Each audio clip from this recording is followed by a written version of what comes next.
Well, I think you only need to know about the names at the head of the organizational chart to understand why they are where they are. Jim Irsay owns the Colts, and he's an impulsive guy who's a non-football guy. His father was the owner of the Baltimore Colts, and he was terrible. And he moved the franchise in the middle of the night to Indianapolis. Indy's been really bogged down by injuries. I mean, they've lost all their offensive linemen.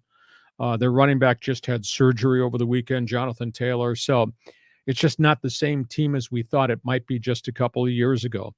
Arizona is owned by the Bidwells. Bill Bidwell, the original owner, was a horrible owner. And then finally he retired, and Michael Bidwell, the son, has taken over. And yeah, they've had some success, but then that was under Bruce Arians, and he's gone.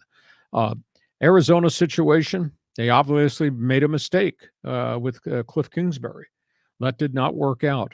They got to get this hire right. This hire would take on the young quarterback, Kyler Murray, who's a dynamic player but keeps getting hurt and has never quite gotten to the level everybody thought he would. He's a great athlete, but it does not appear that he's a great student of the game. And I think if you're going to be a quarterback in the NFL, you got to be fanatical about film and study and tapes and video and being in the room with the guys. I don't get the sense that Kyler Murray is that. So that's a big issue there. They are conducting their final rounds. Indianapolis has interviewed 15 different people.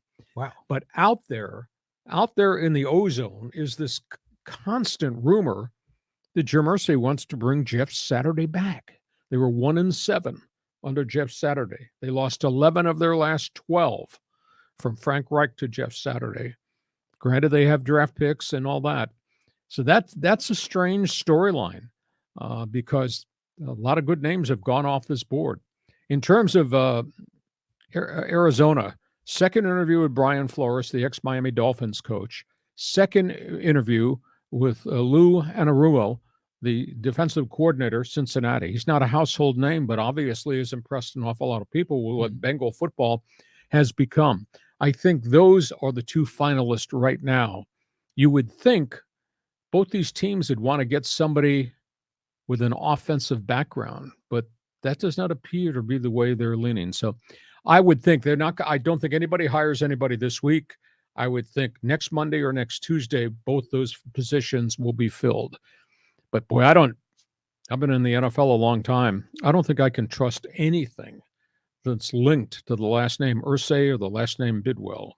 Yeah, I mean, it comes down to ownership all the time because the best franchises have the best owners. And it's not necessarily how much money they spend, but it's how they evaluate their general manager, their head coaching. So the fact that Irsay is entertaining Jeff Saturday again, that just shows you that this is why, the Irsay family has made terrible choices over, the decades.